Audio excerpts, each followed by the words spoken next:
l'Afrique du Sud est devenue une plaque tournante en ce qui a trait au trafic de drogue à destination du commerce international. En effet, les activités de trafic et de consommation de substances illicites au sein du pays se sont accrues avec la fin de l'apartheid. Cet événement avait mis un terme à des dizaines d'années d'isolement sur la scène internationale, mais a aussi exposé le pays au trafic de drogue transnational. D'ailleurs, en 2002, un rapport effectué par l'Office des Nations Unies contre la drogue et le crime confirmait que l'abus de drogue et le trafic illicite de substances interdites avaient augmenté depuis un certain nombre d'années. Selon les Nations Unies, le point culminant de ce problème est arrivé avec la libéralisation rapide de plusieurs aspects de la société, quelques années après les premières élections démocratiques du pays en 1994. Les substances illicites, le choix des jeunes. L'abus de drogue illicite et de médicaments sous ordonnance est en forte augmentation en Afrique du Sud. C'est un constat fait par Zukisi Grootboom, le président de l'Association médicale d'Afrique du Sud. Il croit que cette situation doit être traitée de façon urgente, puisque la dépendance à la drogue, sous toutes ses formes, est un grand problème public. Il n'a pas tort. Selon le docteur David Bayer, de l'Organisation gouvernementale du contrôle des drogues et le tableau de commande international des narcotiques, approximativement 15% des Sud-Africains ont des problèmes de consommation de drogue. De ce pourcentage, la population la plus touchée serait les jeunes, comme je vous explique ici tous les jours. De ce fait, selon le service de police sud-africain, un tiers des adolescents auraient déjà expérimenté la drogue.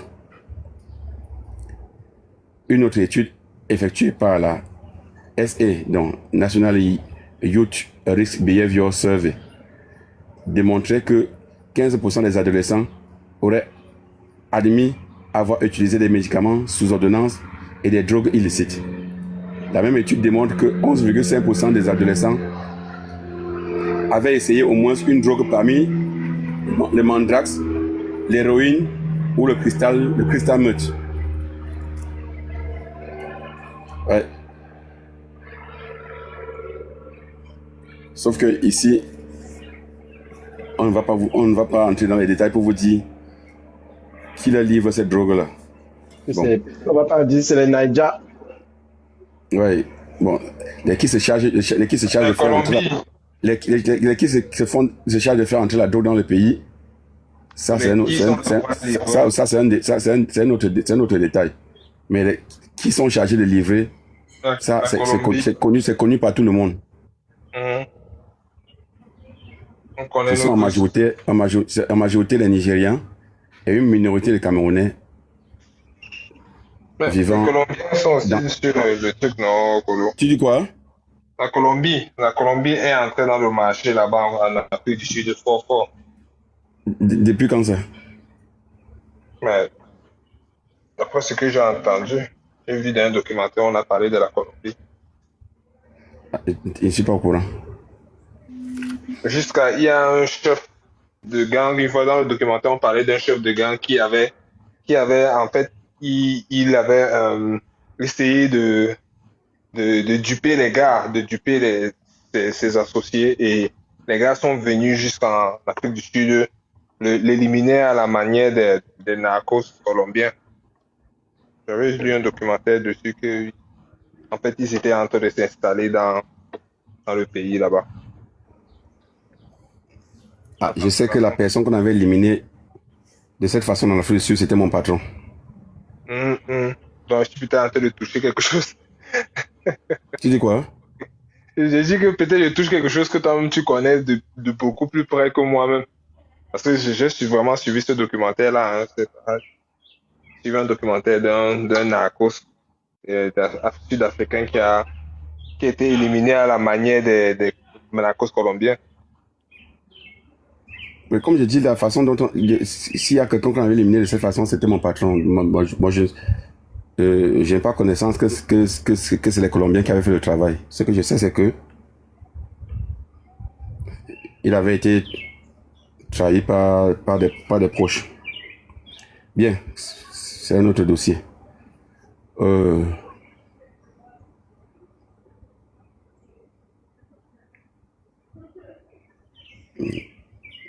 Donc, les substances, j'étais où? Ok. Les substances légales les plus populaires sont l'alcool avec 40% de consommateurs, suivi par la cigarette avec 30% et la marijuana dans le Daga à 8%. De plus, selon les données de 2013 de l'UNODC, les drogues de synthèse les plus courantes utilisées étaient héroïne, les méthamphétamines et les méthcatinones. Quant à elle, la consommation de cocaïne était restée stable, quoiqu'elle ait augmenté quelques années plus tard. L'Afrique du Sud est aussi le plus grand marché de méthacalone, aussi connu sous le nom de mandrax. Mais les colorés, ils consomment beaucoup ça. Celle-ci était souvent importée de l'Inde.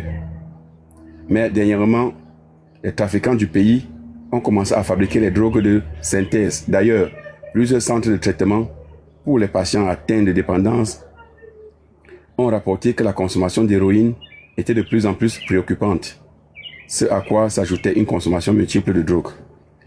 À cela s'ajoute, lors de la période 2016-2017, l'apparition d'une nouvelle drogue, le NAP, ouais, ça je le sais, ouais, ou Wunga. Les colorés aussi sont champions de ça. Et les Nigérians avaient pris le marché aussi, ils vendaient ça dans les bidonvilles un peu partout là-bas des Noirs. C'est ça que la criminalité à Nyanga avait quadruplé seulement en un an à cause de ça. Cette drogue est un mélange de plusieurs substances telles que le poison hara, le savon en poudre et son principal ingrédient, les médicaments antirétroviraux. Ensuite, ce mélange est ajouté à la marijuana ou à du tabac pour être fumé ou injecté par la voie intraveineuse. Hein, papa? On aura mélangé avec quoi comme ça pour injecter dans quoi? Il y a le poison hara, donc éliminer le bailleur dedans. Ouais. Voilà ça. Enfin, Le savon vaisselle. Enfin, l'usage de benzodiazépines, de stupéfiants, d'analgésiques et de préparations contenant de la codéine reste répandu. Dans tous les cas, si c'est le Cameroun qu'on est en train de présenter comme ça, je pense que vous prendrez ça plus au sérieux. Mais depuis que je parle, j'ai l'impression que les gens croient que je raconte les histoires. Ce que je suis en train de lire là, je vous dis que ceux qui font ça, c'est que pour eux c'est un travail, ce sont les Nigérians, accompagnés de certains Camerounais en Afrique du Sud. Certains Tanzaniens aussi sont entrés dedans et certains Ghanéens. Mais les Nigérians, c'est 95% des Nigérians. C'est tout ce qu'ils font.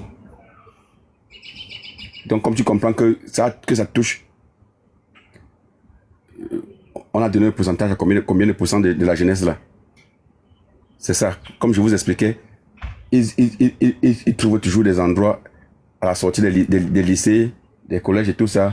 Ils draguent les petites filles, gentiment, comme ils sont toujours avec les belles voitures qu'ils ont achetées avec l'argent à la drogue. Ils draguent les petites filles qui sortent des bidonvilles pour fréquenter. Ils les flattent. Elles acceptent en se disant que ok, c'est une drague normale. On te propose le jus ou bien la nourriture, mais sauf que dans la nourriture, ils ont déjà mis la drogue. Dans le jus, en ouvrant, ils mettent la drogue.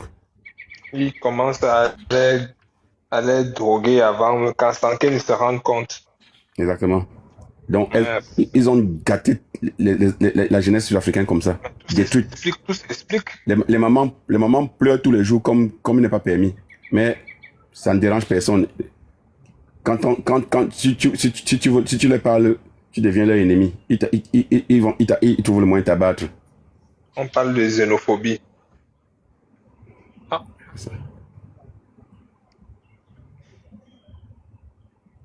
Sur le plan social, j'étais où? Bon, ok. La libéralisation du pays, à quel prix? On se pose la question. L'Afrique du Sud est un pays ayant un contrôle déficient de ses frontières, comme j'expliquais.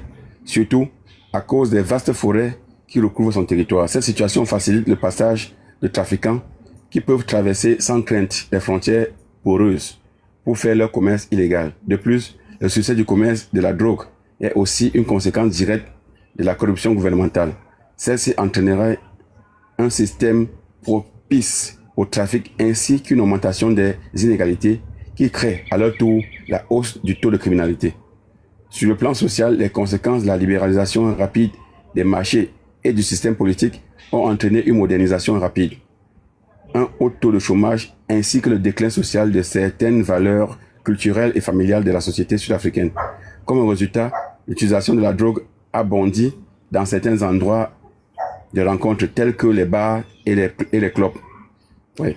Voulant trouver un endroit pour fuir la réalité, les jeunes adultes ont adopté ces lieux où la consommation de drogue est banalisée. Toutefois, les bars et les clubs sont des endroits propices aux surdoses et favorisent la propagation du VIH. Afin de contrer le fléau de l'abus de drogue, le gouvernement sud-africain a lancé la révision de son projet national de lutte contre la drogue entre 2013 et 2017. Celui-ci propose des lois et des stratégies qui cherchent à réduire la quantité et la demande pour l'alcool et les substances illicites. Le plan gouvernemental va complémenter le travail du Comité international sur l'alcool et l'abus de drogue en orientant et surveillant les mesures prises par les services gouvernementaux afin de diminuer les méfaits associés à la consommation de drogue. Le marché des drogues en Afrique, chacun sa part. Le continent africain est devenu, au cours des années, une des principales zones de transit du trafic de drogue à l'échelle mondiale. Cela s'explique principalement par l'expansion de la classe moyenne qui constitue le marché de prédilection pour les trafiquants de drogue afin d'écouler la cocaïne et l'héroïne. Les régions du continent ont des caractéristiques différentes en ce qui a trait au trafic de drogue. En effet, l'Afrique de l'Ouest est une zone de production de drogue de synthèse. Pour sa part, l'Afrique de l'Est demeure la région la plus active du trafic de drogue sur le continent africain. Elle constitue la plaque tournante du trafic d'héroïne à destination de l'Europe. D'un autre côté, l'Afrique du Nord est le plus gros producteur de résine de cannabis, dont le chef de file serait le Maroc. Enfin, dans l'ensemble du continent africain, c'est le cannabis qui demeure la principale drogue de consommation. Non. Pour l'affaire des conflits, je vais chercher, il faut que je cherche cette information-là, c'est important que les gens, que vous compreniez comment est-ce qu'on a l'Afrique du Sud, comment est-ce que l'Afrique du Sud s'est retrouvée avec 20 000 morts, hein, à la fin de l'apartheid, où on était supposé vivre en paix, mais on s'est retrouvé avec 20 000 morts. Et vous êtes ici en train de parler des choses que vous ne maîtrisez pas.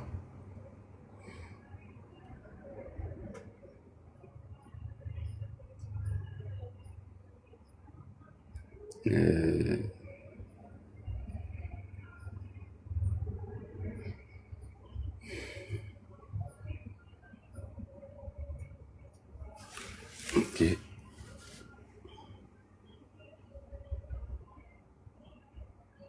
D'abord, le contexte ici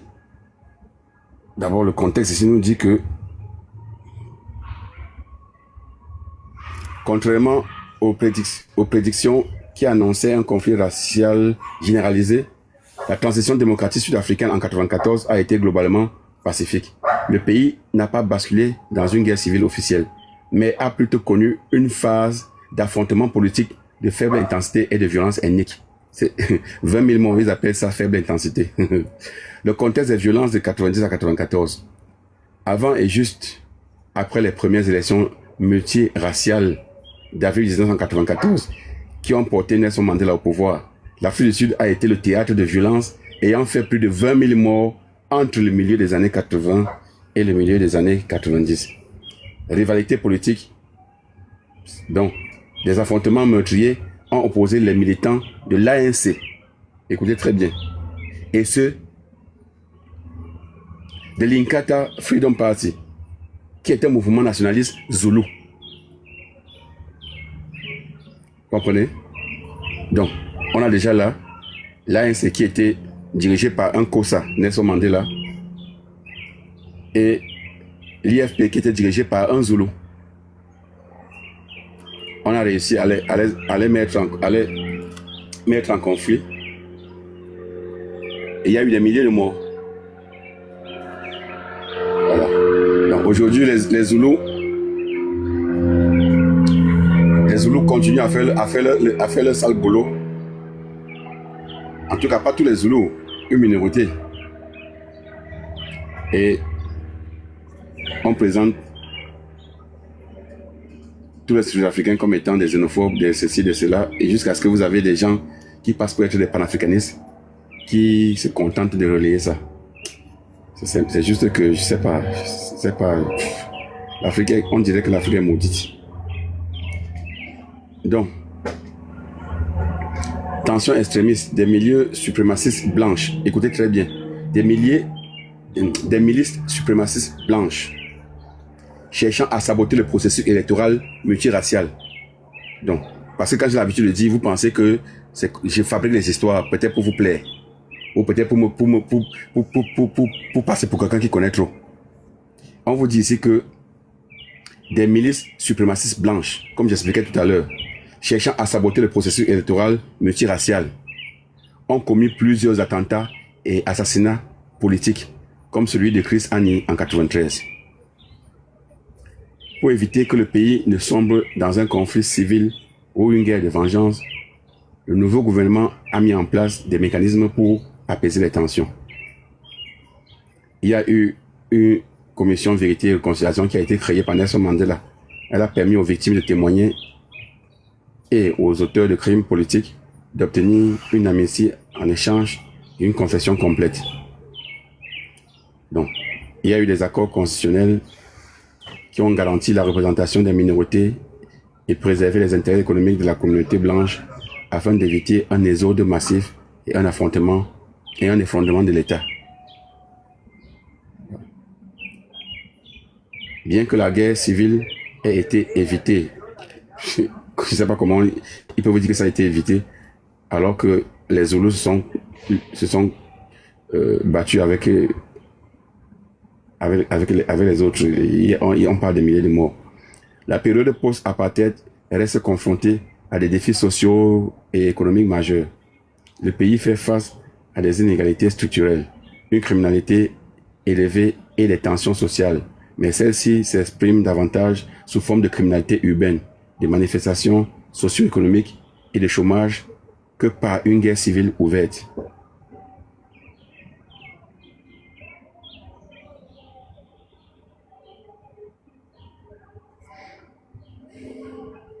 Non. Il y a plusieurs liens là-dessus. Chacun peut aller cliquer et s'informer que de juste rester relayer ce qui se passe sur les réseaux sociaux.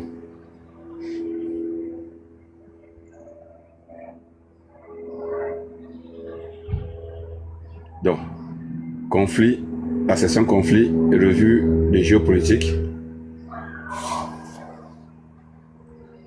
On va nous parler de 30 ans après la fin de l'apartheid. L'Afrique du Sud désunie.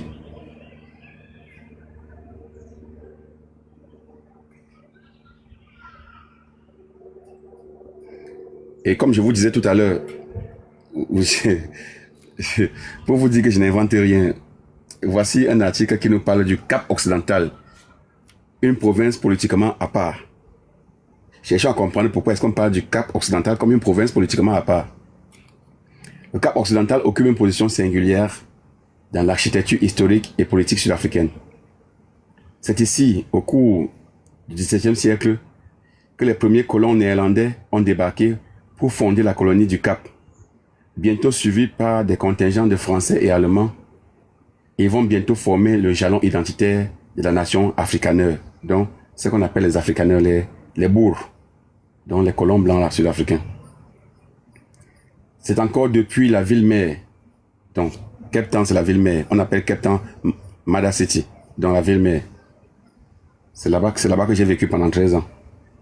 C'est encore depuis la ville-mère que va s'écrire les pages d'une saga traduite en noir et blanc, devenue britannique 2 siècles plus tard, l'Afrique du Sud établit un régime de ségrégation raciale en 1948 et prend son indépendance en 1960. Avec la chute du mur de Berlin, mis sous pression par les États-Unis, c'est dans la douleur et une atmosphère de quasi-guerre civile que les Afrikaners sont contraints de céder démocratiquement le pouvoir à la majorité noire représentée par l'ANC de Nelson Mandela. Comme je vous disais que les colons ne voulaient pas. Seule province à n'avoir jamais accordé sa majorité à l'ANC, donc la province de Western Cape, dans le Cape, ce qu'on appelle le Cape occidental. Donc, le Cape occidental est actuellement gouverné par la Democratic Alliance, comme j'ai dit tout à l'heure, dans le DIE de Helen Zille, formation libérale qui a bâti sa crédibilité sur la promesse d'une gestion plus rigoureuse, moins clientéliste et plus efficace que celle du pouvoir central. Depuis 2018, elle a placé à sa tête un pur produit de la bourgeoisie afrikaners, Alain White. Donc depuis 2018, ils sont passés à à une autre phase de leur projet. Cette singularité électorale a fini par nourrir un sentiment d'altérité politique. Le mouvement indépendantiste du Cap n'a pas surgi ex nihilo. Non, ce mouvement n'a pas surgi ex nihilo. Il trouve ses racines en 2007 avec la création du Cap Party, issu d'un groupe Facebook animé par des citoyens désabusés par la situation qui prévaut en Afrique du Sud. Longtemps marginal, ce courant s'est structuré progressivement, porté par l'accumulation des crises successives qui ont politiquement affaibli l'ANC. Donc, comme je vous disais que ça date des années que ce qui se passe là a commencé. Donc c'est quelque chose, ils avaient déjà programmé ça depuis. Vous voyez que ils commencent ça en 2007 et un an plus tard, il y a les premiers émeutes en Afrique du Sud en 2008. Hein? Il faut retenir les dates et essayer de comprendre la chronologie. On vous dit qu'ils ont créé ça, donc un groupe Facebook animé par les citoyens désabusés. Hein? Ils ont créé ce truc-là et on dit que ça trouve ses racines en 2007 avec la création du Cape Party. Et comme j'ai dit, c'est à partir, et comme Thabo Mbeki l'a dit, c'est à partir de ce moment qu'il y a eu cette courbe-là. À partir de la seconde moitié des années 2010, la stagnation économique qui a notamment affecté l'énergie d'un pays faisant face à de fréquentes coupures d'électricité, la perte de leadership du pays au sein des BRICS, les scandales de corruption qui touchent jusqu'au plus haut sommet de l'État, l'échec de la Democratic Alliance à s'imposer au-delà de son bastion électoral, principalement parmi les classes moyennes et aisées blanches et noires, et la montée des discours identitaires de part et d'autre ont favorisé l'émergence de nouvelles organisations indépendantistes ou autonomistes. Par exemple, Kepzit, Get-Vol Keptonian, Sovereign State of Good Hope, hein? Sovereign State of Good Hope. On vous parle déjà, là ce sont déjà des mouvements de sécession. C'est déjà des groupes de sécessionnistes. Puis, le Cape Independence Advocacy Group. Tout ça, ce sont des groupes de sécessionnistes. Parce que quand j'explique depuis, c'est comme si c'est moi qui invente. Les partisans de l'indépendance avancent un argument central. L'Afrique du Sud serait prisonnière d'un modèle économique étatiste et inefficace, incapable de générer croissance et emploi. La pandémie de Covid-19 a agi comme un accélérateur. La gestion centralisée de la crise, perçue comme incohérente et autoritaire, a renforcé cette idée que la province serait mieux gouvernée si elle disposait de leviers souverains. Vous comprenez déjà. Un Cape indépendant, affirme-t-il. Vous voyez que ce n'est pas colonel Kadazin qui invente les choses. Un Cape indépendant, affirme-t-il, pourrait adopter une politique plus libérale, attirer les investissements et offrir une meilleure qualité de vie à ses habitants. Quand on parle de meilleure qualité de vie à ses habitants, là, Vous ne croyez pas que ce sont les habitants noirs qui vont ouvrir une belle qualité de vie? Non. C'est qu'on veut créer un Cap indépendant, un Cap qui appartient aux Blancs et que les Noirs qui méritent la souffrance peuvent aller dans le reste du pays. Non.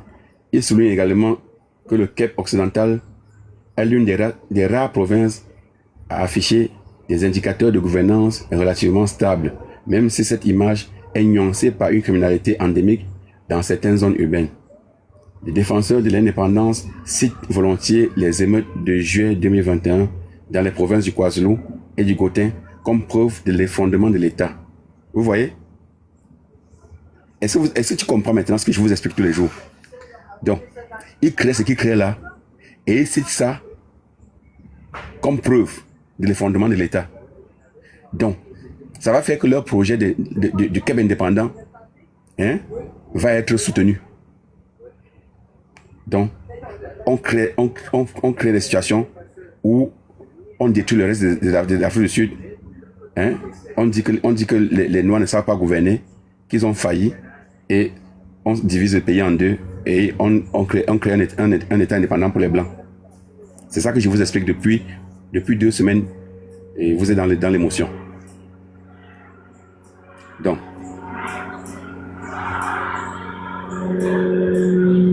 la réalité est plus complexe. Le Cap, traversé par une ségrégation sociale plus que visible dans ces quartiers, affiche pourtant l'un des taux d'homicide les plus élevés du pays. Les Cap Flats figurent parmi les zones urbaines les plus violentes du monde. La réalité, c'est que ils disaient ça, mais Cape Town, qui est l'une des plus 10 belles villes du monde, est aussi citée parmi les villes les plus criminelles du monde entier. Pourquoi? Parce que tu arrives à Cape Town, tu peux vivre à Cape Town pendant 20 ans, tu ne sais pas qu'il y a la criminalité à Cape Town, parce que tu vis dans le centre-ville de Cape Town. Mais dès que tu vas dans les bidonvilles, là-bas, ce sont les quartiers les plus criminels du monde entier. Même Harlem aux États-Unis n'atteint pas Nyanga à Cape Town, ni comment on appelle les quartiers des colorés là. Je commence déjà à oublier les noms. Kensington et autres. Ouais.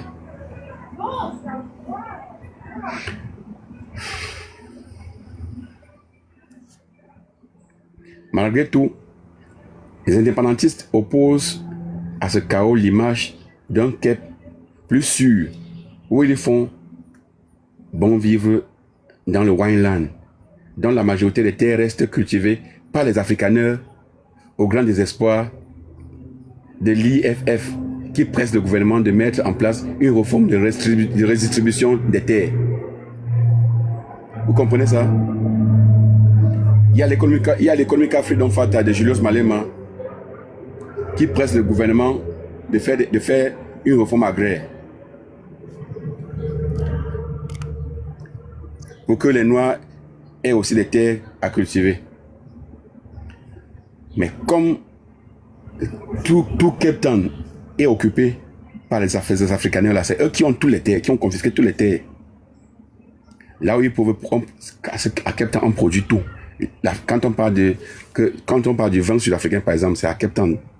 À Cape Town, c'est vraiment, si on ne sait pas Cape Town, l'Afrique du Sud, c'est qu'on a vraiment amputé le cœur de l'Afrique du Sud. Donc, ils trouvent que il faut diviser Cape Town, l'Afrique du Sud. Comme ça, eux, ils vont rester propriétaires de leur terre. Comme ça, Julius Malema et son mouvement de Freedom Fata, et ils pourront aller faire ça là-bas entre eux. Ils pourront aller faire ça entre eux, les Noirs là-bas. Donc les Blancs vont rester à Cape Town. C'est ça. Ils auront leur terre. Comme je disais, voilà ça.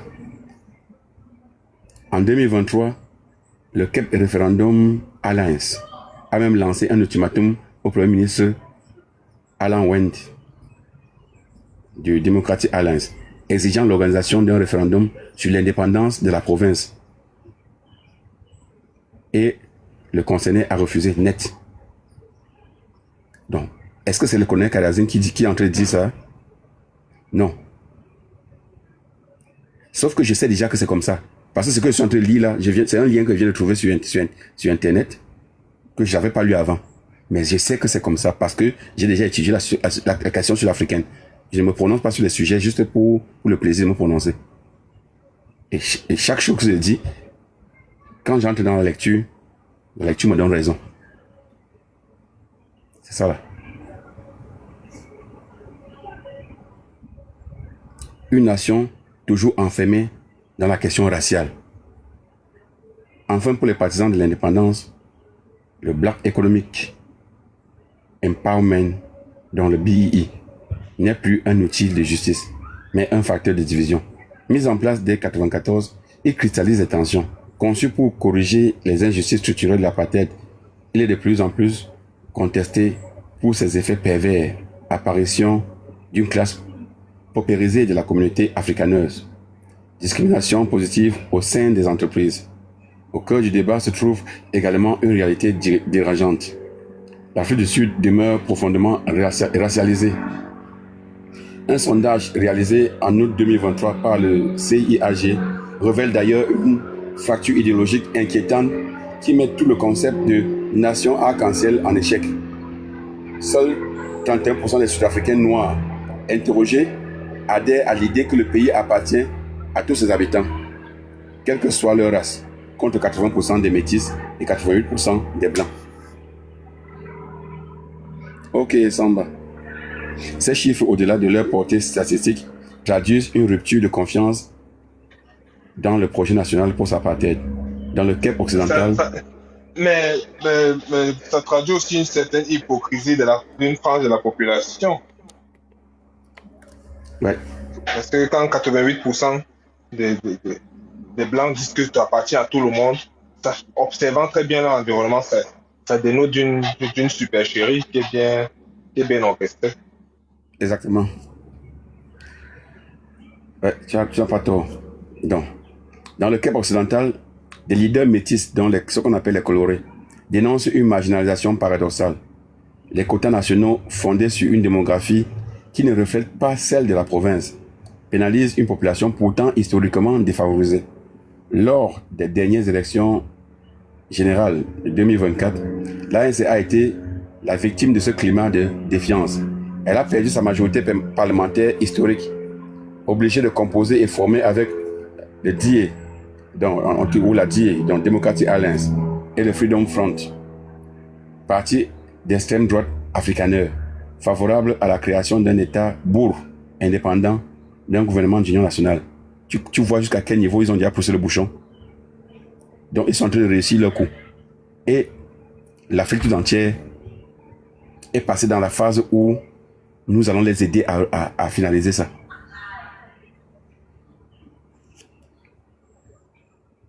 Les Afrikaners depuis 1994, entre déclassement et quête d'autonomie.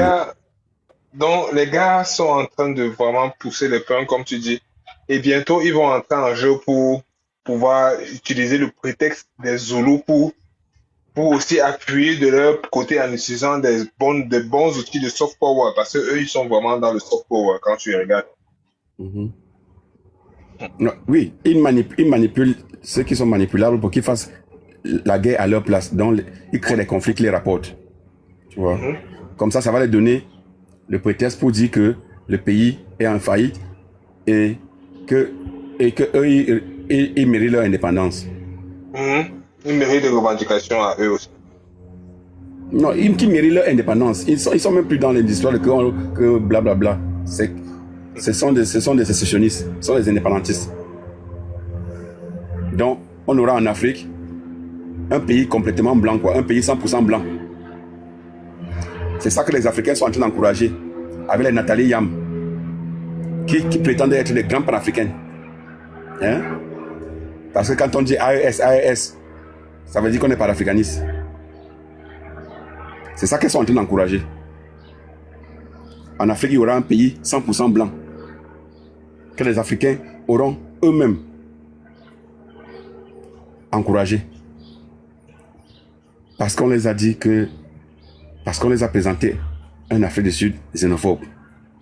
Et comme eux, ils sont trop sensibles à la xénophobie, il faut punir hein, les sauvages noirs sud-africains. C'est ça. On leur présente une Sud-Afrique des inégalités. Et ce n'est que ça qu'ils peuvent aussi offrir.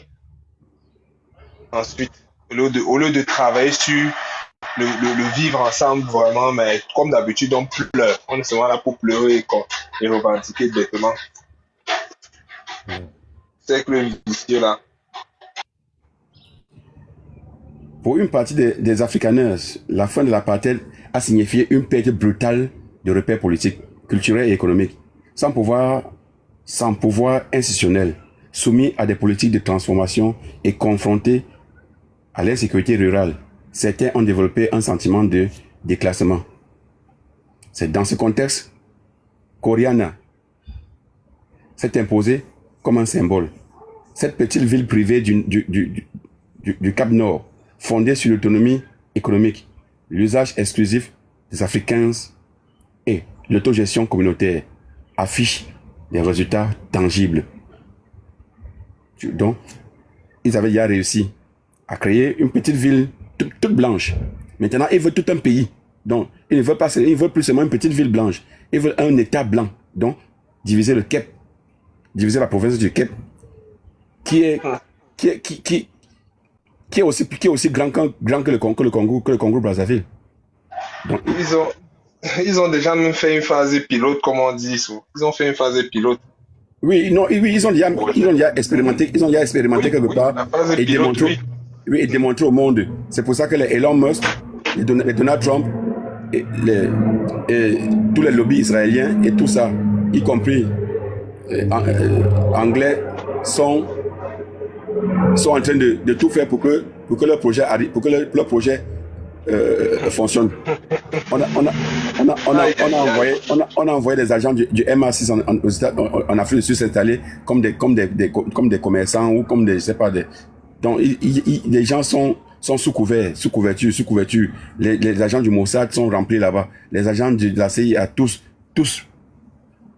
Donc le projet est vraiment en train de passer à une autre phase. Mais ce qui est bizarre, c'est que ce sont les Africains qui vont favoriser ça. Donc, parlons des résultats tangibles qu'affiche Oriana, la petite ville. Croissance, quasi plein emploi, criminalité très faible, loin de l'image caricaturale d'un bastion nostalgique distillé par certains médias. Orania se présente comme une expérience dramatique de survie culturelle. Elle entend être le point de départ d'une future république Worstat, dont Afrikaners, tels qu'ils l'ont connue dans leur histoire, avec celle du Transvaal et de l'État d'Orange libre. Voilà, c'est ça que je disais. Donc, Oriana, ils ont expérimenté Oriana pour maintenant passer à la phase finale. Ville d'irréductible pour les uns, tache sur la nation arc-en-ciel, elle a soudain connu un regain de publicité lorsque le président américain Donald Trump a pris la défense des Afrikaners après qu'il a accusé le gouvernement de Cyril Ramaphosa de ne rien faire contre le génocide perpétré contre les Blancs. Comme je disais tout à l'heure, je vous posais la question tout à l'heure à savoir si vous avez écouté ce que Donald Trump disait quand Ramaphosa était à la Maison Blanche. Parce que j'ai comme l'impression que les Africains, quand ils sont devant la télévision, ils sont plutôt comme des chiens devant la télé. Mai 2025. C'était en mai 2025. Bien que les statistiques officielles ne corroborent pas cette thèse, les fermiers représentant une minorité des victimes d'homicides, la violence touche d'abord les populations noires urbaines. Néanmoins, depuis la fin de l'apartheid, on estime à plus de 5000 fermiers tués, parfois dans des conditions sauvages. Une réalité dénoncée par l'Afrique Forum, le puissant syndicat de fermiers blancs, que l'on ne peut occulter dans un pays marqué par une culture historique de violence en tout genre. Donc, ils ont déjà eux-mêmes trouvé les chiffres pour justifier leurs revendications. À plusieurs reprises, les propos de Julius Malema, leader de l'IFF, appelant à tuer le bourg, comme il a l'habitude de chanter, kill the bulls, dans des champs militants, ont provoqué l'irritation des afrikaners. Bien que la justice ait jugé ces slogans historiques, leur portée politique reste indéniable parmi les Noirs et alimente la peur d'une radicalisation dans les deux camps. L'hypothèse d'une guerre civile entre Blancs et Noirs est régulièrement évoquée dans les médias internationaux. Est-ce que vous avez compris ça? C'est souvent évoqué dans les médias internationaux. Quoi? Qu'est-ce qui est souvent évoqué? L'hypothèse d'une guerre civile entre Blancs et Noirs. Mais sauf que, ce n'est même pas ce qui va se passer. Il n'y aura pas de guerre civile entre Blancs et Noirs. Ils vont trouver le moyen de faire que les Noirs s'affrontent entre eux. Pendant qu'ils vont créer leur pays en Afrique, 100% blanc. Soutenu par les Nathalie Yam, la grande panafricaine. En effet, si les fractures sud-africaines sont d'abord sociales et économiques, combinées avec la pauvreté massive, l'insécurité chronique, les discours politiques incendiaires et les défiances envers les institutions constituent un terreau fertile à un tel conflit en Afrique australe.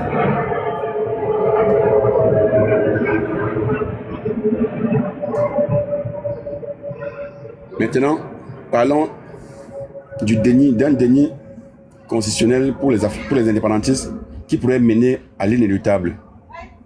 Pour les partisans du Kepsit, le refus du président Ramaphosa est un déni constitutionnel. Je cite, l'indépendance du Kep n'est ni un slogan, ni une idée marginale.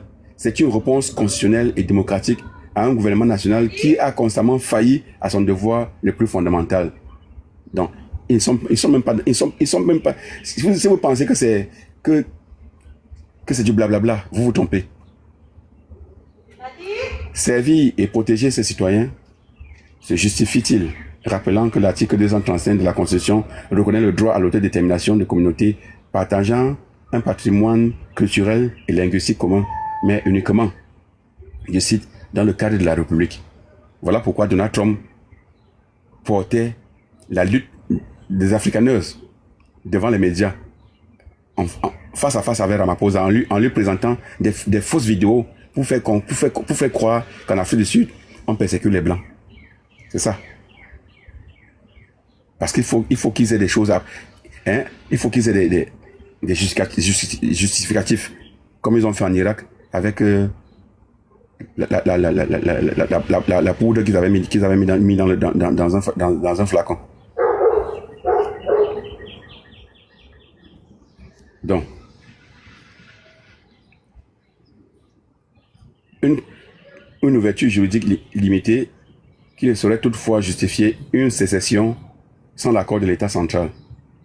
D'ailleurs, ils refutent toute notion de racisme dans leurs demandes. D'un point de vue global, 51% des habitants du Cap soutiennent le principe d'un référendum majoritairement issu de la Democratic Alliance. Un projet pourtant validé par Nelson Mandela, qui avait lui-même promis dans un document signé par tous les partis de l'époque, l'organisation d'un référendum sur cette question dans le seul but d'obtenir la participation de l'extrême droite aux premières élections multiraciales. Tu vois ce que Mandela avait commis avant de partir? Comment vous dites que les gens on reconnaît les gens comme des héros alors qu'en réalité, le monsieur là, ça pouvait être un dernier bottement à un colonel. Vraiment, l'affaire s'il est grave. Hein. Il a fait de ces concessions extraordinaires. Voilà, c'est lui qui donne c'est lui qui donne l'ouverture de tous ces conneries là. En plus de ce soi-disant article de la Constitution là, sur lequel il s'appuie aujourd'hui. Moi, je pense que ça, c'était une ouverture terrible. Qu'est-ce qu'ils appellent communauté aujourd'hui? Les beaux, est-ce qu'ils sont arrivés en colon? Enfin, mais ce qui est bizarre, c'est que tous les Africains sont en train de soutenir ça sans s'en rendre compte. Cependant, selon le sondage de mars 2025, il apparaît que seuls 20% des Blancs peuplant la province sont en réalité favorables à cette sécession, contre 76% pour la communauté métisse colotte. Parce que eux, ils savent que, mon frère, si on les laisse avec les Blancs vont les écraser. Et 13 50% possèdent des Africains noirs. Un chiffre qui ne se traduit plus dans les urnes. Les partis indépendantistes hors Freedom Front peinent à convaincre électoralement. En fermant la porte à toute perspective référendaire qui nécessiterait un vote parlementaire, Cyril Ramaphosa affirme la primauté de l'État et de la Constitution. Voilà pourquoi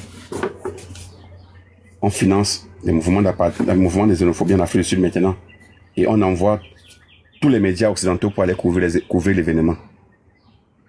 Mais l'autorité juridique ne saurait, à elle seule, résoudre une crise de confiance profonde qui traverse toute l'Afrique du Sud. L'idée indépendantiste s'est même répandue dans les provinces de l'Eastern Cape et du KwaZulu. KwaZulu, non, chez les Zoulous. Ceux qui sont en train de commettre ces gaffes-là. Agités comme un épouvantail par des royaumes traditionnels, mettant Pretoria sous pression. Des monarchies qui se sont rapprochées des mouvements d'extrême droite africaneurs afin de préserver leur acquis. Tu vois, est-ce que tu comprends ce que vient de lire là? Donc, ils ont, pour mieux réussir leur plan, ils ont déjà des alliés noirs en Afrique du Sud. Ils recommencent la même mascarade. Exactement. Donc, c'est comme ça. La même mascarade recommence 50 ans, 100 ans après. Comment ces dignitaires royaux peuvent aller Kolo, pardon, continue à aller. C'est mieux. Non, j'ai fini pour aujourd'hui, mon frère. Je suis fatigué avec les Africains. Comment tu peux finir avec ce genre de function, Kolo? Je suis fatigué avec les Africains, mon frère, pardon, il faut les dire. Ah, pardon, moi, je ne sais pas quoi dire. C'est pour ça que je t'ai dit de continuer. Moi, je ne sais pas.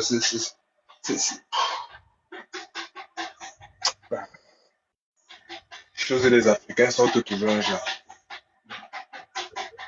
Et ce que tu viens de lire là, c'est l'exemple parfait de comment ils ont fait pour arriver en Afrique et s'installer gaillardement et aujourd'hui il n'y a plus de moyens.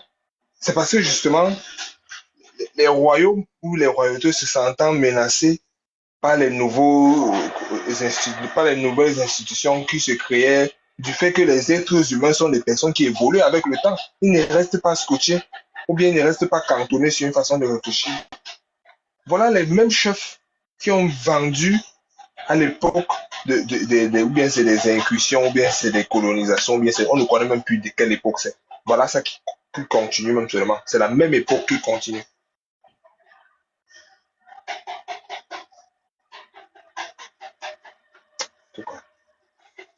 En tout cas.